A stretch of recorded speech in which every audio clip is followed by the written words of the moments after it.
This week in Pure Reinvention. Culture will go through phases. So there was the phase of let's get away from the fear. This is not a sinking ship. We are micro Detroit story. We're coming out of this. Episode 145, Dr. Tonya Matthews, President and CEO of Michigan Science Center. Engage, disrupt, adapt, repeat. You're listening to Pure Reinvention, the podcast for curious people. So nice for the month of October to be here with Erin Patton. Erin, a phenomenal leader at Pony Ride in Detroit. Dr. Tonya Matthews. Erin, what are some key takeaways we need to have people listening for? Well, first, I have to just say Dr. Matthews is brilliant. Hearing her background in biomedical engineering, being a woman of color, I mean, it's just the confluence of brilliance it's great. Additionally, I think that Dr. Matthews is very savvy about culture. And you wouldn't expect that from, an engineer. You'd expect that from an MBA. She's really understands how to manage her organization through change. And I think that's so important in this day and age when so much is shifting politically, socially, economically. We have to be able to manage change and manage people through change. And this is a leader that's reinventing. Absolutely. Every day it sounds like. Let's listen. This week's episode is sponsored by MB Strategies. MB Strategies focuses on your success and provides you with sustainable results by identifying opportunities, guiding you through implementation, and navigating you to greater results.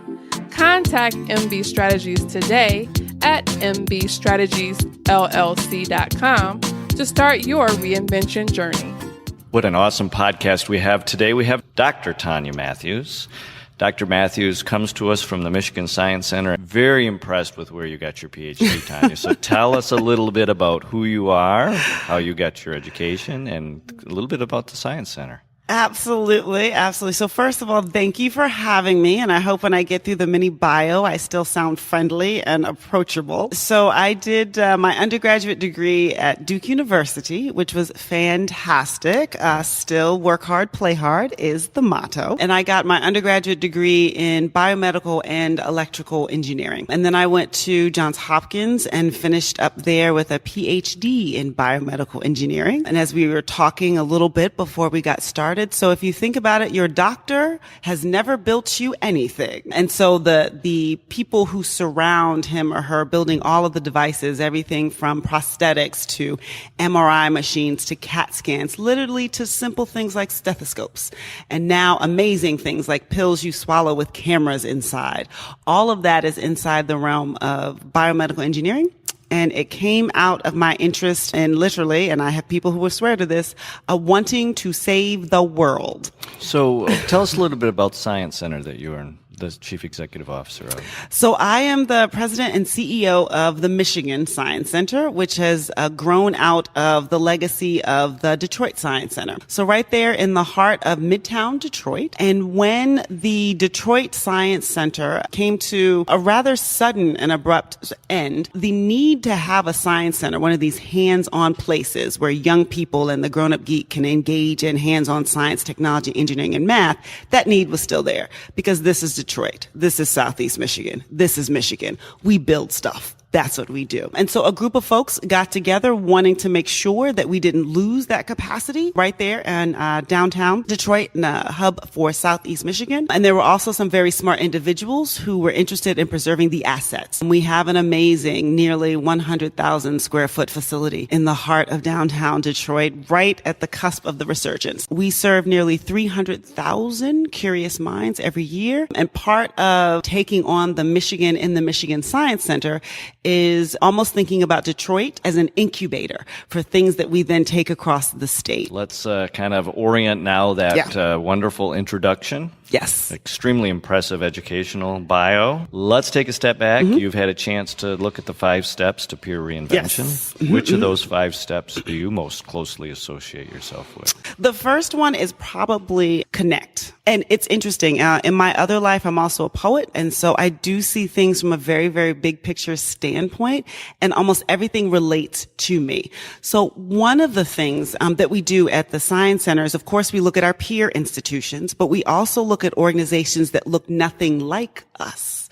right? When we're trying to figure this out, we have several theater spaces inside the Michigan Science Center. So our question is how to compete without competing against ourselves, Exactly. right? Yep. So if folks have limited amount of time or different kinds of interests, so how do we get our planetarium, our IMAX, our 4D theater, and our science stage not to take away from each other, to enhance? So, you can look at, honestly, companies like General Motors, or you can look at stores like Macy's or Nordstrom that have like a full spectrum of clothing and that kind of thing. So that idea around connecting, but also in my background, my previous institution was a history museum, a children's museum, and a science museum. And so there were things, children's museums had an interactive culture and nature to them. And the question was, how do we bring that to the history museum? The history museum were kings and queens of storytelling. So how do you bring that to the children's museum? What is your major superpower? I've been thinking about this, and so I would say my major superpower is going to be close to the other point of reinvention that I would pick. So the other point of reinvention I would pick is disruption. And so then my major superpower is actually authenticity. I seem to have the ability to make folks comfortable with how different from everything else they've seen actually is, and in a way that empowers them as opposed to being in awe and sort of that kind of thing. So by definition, you've got an African-American female engineer, CEO, head of a museum. If you wanted a picture of disruption in the dictionary, that would begin I will to be send it, you a wouldn't it? snapshot. But at the same time, we're always in these situations where we're called to blend, be that as leaders, individuals, professionals, or as organizations, right?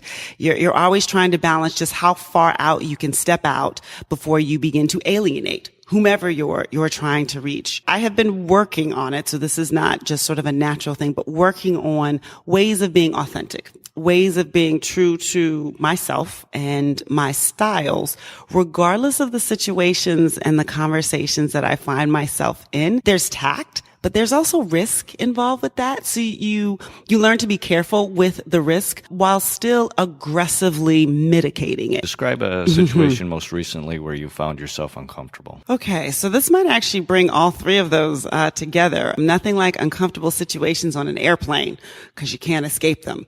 So I was coming back to the area. I can't remember where I was coming from, and I actually found myself sitting next to a person I didn't know, obviously, but turned out to be a fellow educator. She was, I think, at that point, a retired teacher, somewhere around from the Ann Arbor area. And we got in a conversation about schools, public school system, et cetera, et cetera. And we were sort of going back and forth with stories. And at one point she paused. I don't understand. We've got the resources. Why aren't all of these public schools as good as the other ones? And I paused because I have some definitive sort of ideas around that, some of which are obvious. And I asked her, and I had a smile on, and I asked her in a really authentic way, do you want the real answer or the one that's going to be easy to deal with in this conversation? And she said, okay, give me the real answer.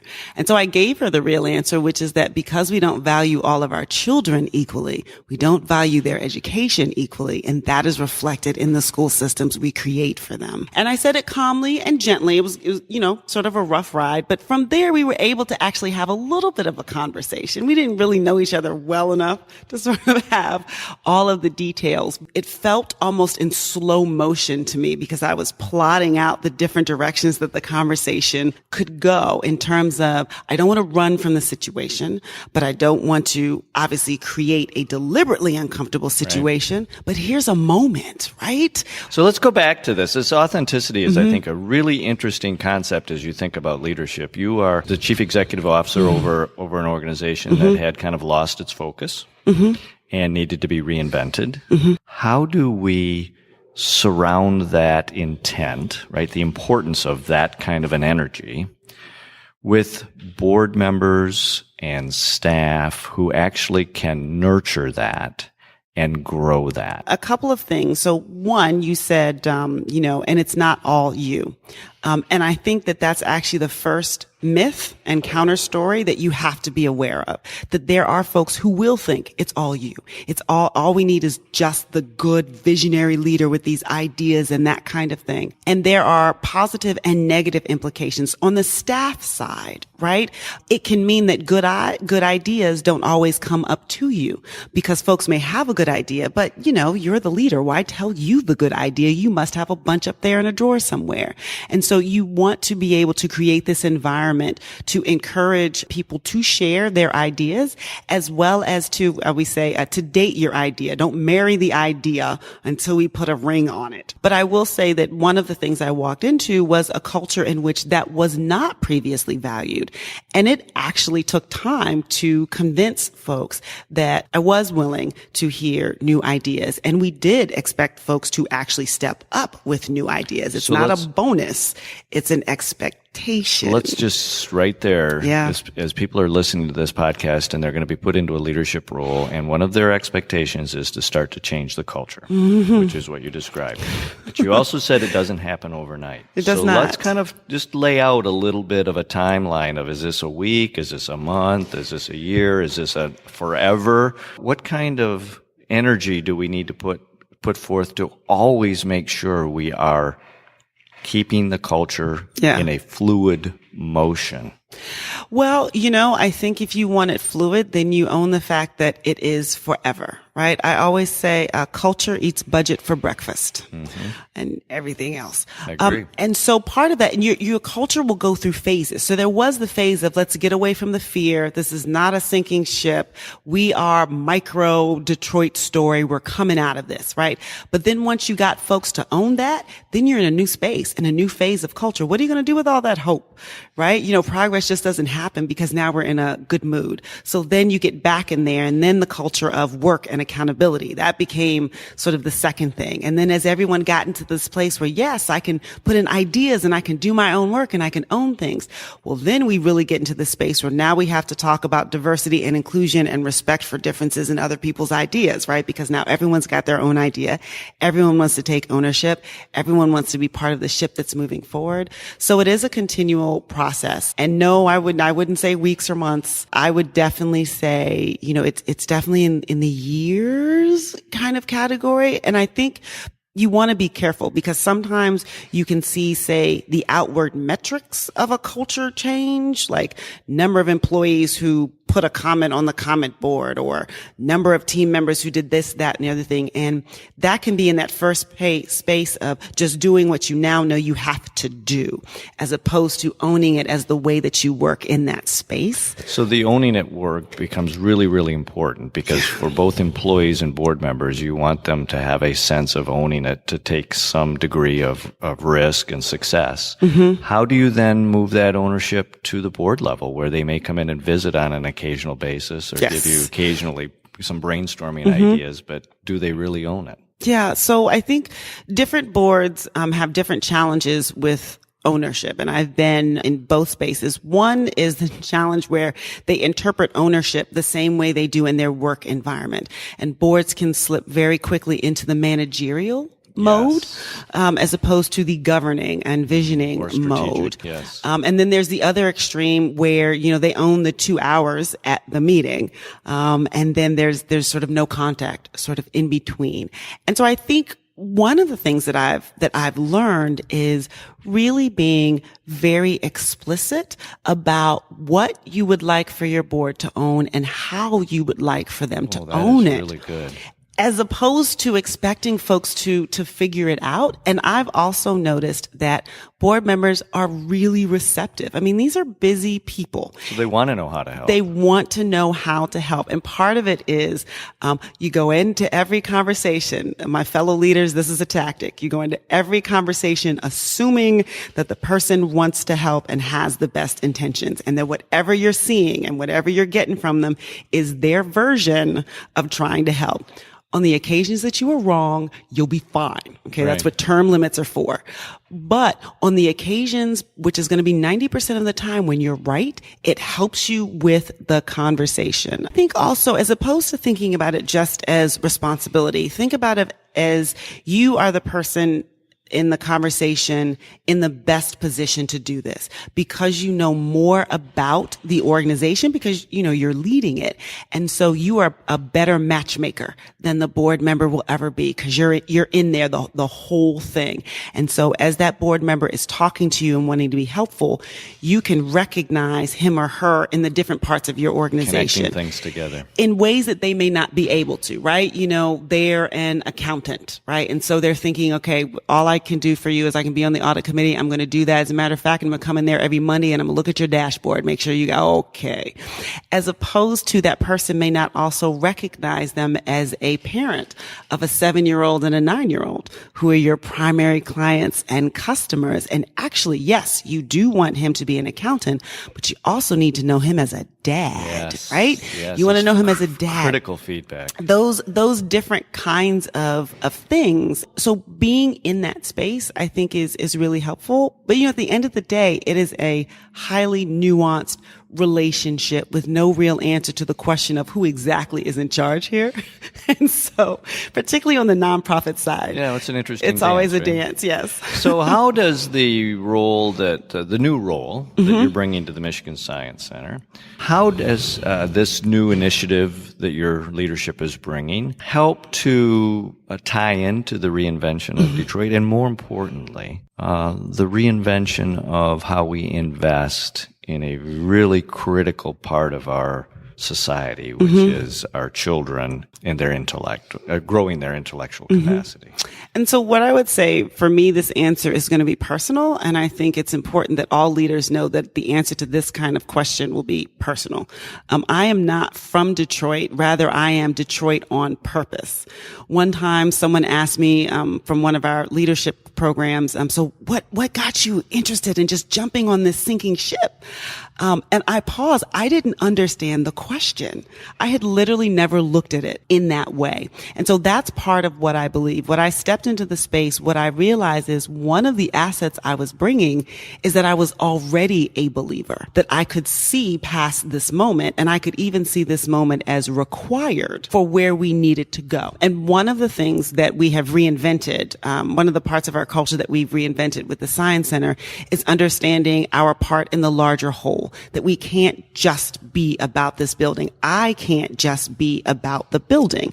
I have to be an active member of the community, and so does the Science Center. And so as the city is growing, we are growing with it. Either we're pushing it or it's pushing us, which is a really good place and space to be. At the moment in Detroit, it is absolutely critical. We just finished our strategic plan, and now, of course, strategic plans are no longer 20 years anyway. But I flat out said, unless you can tell me what Detroit is going to look like in more than 5 years, that's as far as our plan can go. And so just that level of awareness of the space that you're working in and embracing that space, I think has been critical for me. I want to go back to this comment that you made about the role of a leader is to also be outbound. So talk about in your time allocation, how do you as a leader look at how you have to spend a certain amount of time being outbound in order to understand how to manage the internal? It's really hard for me to decline a meeting because on the one hand, it's a meeting, but on the other hand, that means I'm out in someone else's environment and I'm seeing sort of different things. I'm meeting different people.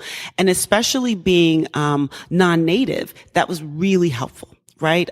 In terms of me getting eyes on what's going on in the community. What are other people talking about? What are other leaders dealing with? But also a way for them to get eyes on me. At the end of the day, oftentimes what people trust most and first is the person. Yes. The ideas and the institution become secondary. So giving the community an opportunity to know and see and get to know me was really important.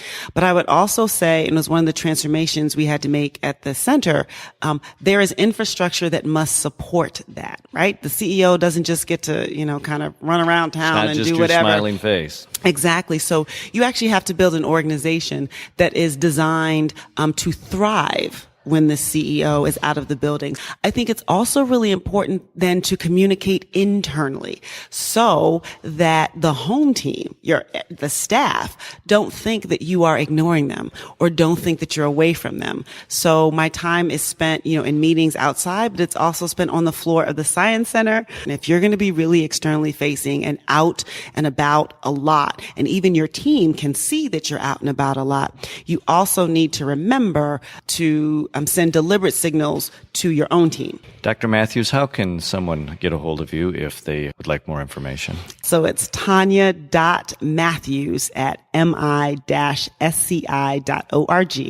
And that is Tonya with an O and Matthews with 2 T's. Of course, check out the website, especially if you've been in this community for a long time. I love people's impressions of what we look like now, how much we do and don't remind you of your 6th grade version of the Science Center. And that's at www.mi-sci.org. Michigan Science Center is very lucky to have you. Thank you for being our Thank you guest. so much.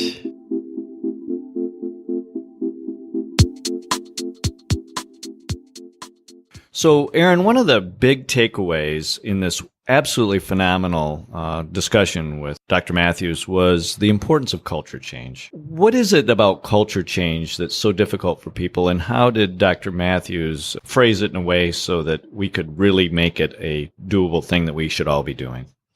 I think the hardest part about culture change is the buy-in, people trusting you to kind of lead the ship. Right. And I think a point that she made is that people expect new leaders to come in and have all the ideas and make all the decisions. But frankly, that's impossible. It takes a team to do anything, specifically at a big organization like the Science Center.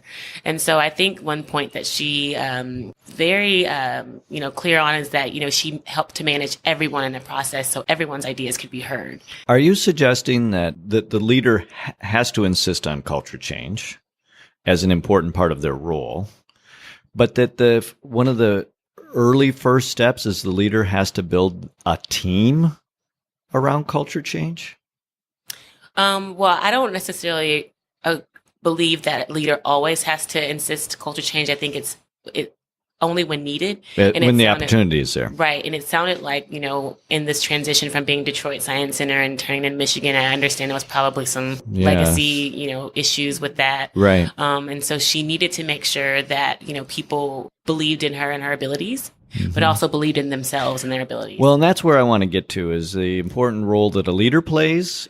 But I'm really hearing you say that the leader also has to have a whole collective of team members and individuals who are believing in this new initiative and how that's going to happen, and putting this energy towards connecting new things in new ways to get new results. How did Dr. Matthews talk about that working? In phases. I think she talked about it as starting with first believing that we're going to make it. Yeah. Because I think it may have been some financial troubles or some troubles that they thought that they were going to lose the center. Then, it went to trusting in each other, managing different departments, et cetera. Then the next step was diversity, inclusion. So I think she said it took a process of years. I think you asked her specifically about timeline, because, culture change doesn't happen overnight, and not without, its ups and downs. And so I think you have to have the patience, you have to have the persistence and continual growth. Something that Dr. Matthews said that I know resonated with you, Aaron, was superhero authenticity. What does that mean? Superhero authenticity is just keeping it real at all times. I felt like, the example she gave about sitting next to a woman on an airplane, the most unlikely place where you feel like you'd have to be keeping it real. You definitely want to put on your headphones and go to sleep. I think that she used that opportunity to educate someone who asked a very basic question, like, what's going on with the schools? Most people would just be like, oh, it's horrible. Would have said something just to shut it down. But she took that opportunity to really educate, something that she knew a lot about. This woman works very closely with schools, with students, with young people. So she understands the climate. She understands the inequalities, and she was able to simplify that message and be authentic with it. People have the ability to sort counterfeit or real. We just have that basic awareness as people. Do you think in a lot of cases we end up putting stuff that's counterfeit in front of people? Yes, because it's easy. And It doesn't require connection. When you're real, as we said before, when you share, it then inspires someone else to share, and then you connect. Therein lies the secret. When it's real, the ability to connect is easy. And when you can connect and tell that story, because of its being real, you have the power to shift a culture. Exactly. And that's why it's important that those two things go so closely together. Mm-hmm. Erin, thank you so much for helping to put this all together. Thank you. Thanks for listening to this episode of Pure Reinvention. Keep the conversation going and get alerts when new podcasts are up by following us on Twitter at Pure Reinvention or sign up for our mailing list at purereinvention.com.